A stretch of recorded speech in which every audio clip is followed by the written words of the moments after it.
দেখেন আমি একটি কথা বলতে চাচ্ছিলাম, ভাই আপু আসছে, সহজে তো কেউ আসে না। অনেক দিন পর প্রায় 2 মাসের মতো পরে আসছে ভাইয়া।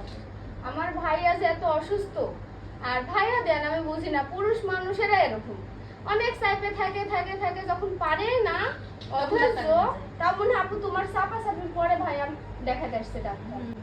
তো ভাইয়ার অবস্থা দেখেন, বসতে থাকে হাঁটুটারই কিন্তু সমস্যা, তাও কত কষ্ট করে। অনেকে হয়তো ভাবে তোরা এরা করছিস তাও ভিডিও দিচ্ছিস, কিন্তু আমাদের কাজই এটা ভাই, ভিডিও বানানো। কি করবো, সুখ অসুখ আমাদের জীবনেও আসে, তাই না আপু? ভাই আসলে আপুই জানে যে কত কষ্ট করছে, ভুক শেষ কয়দিন বুড়া মানুষেরই অসুখ, ওরও হাঁটু অসুখ, আমারও হাঁটু অসুখ, আমি টুল ছাড়া বসতে পারি না।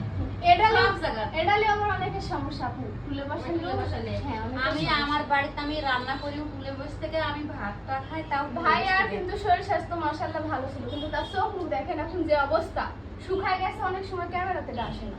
তো কাছে যারা আছে আমরা তারাই বুঝতে পারি।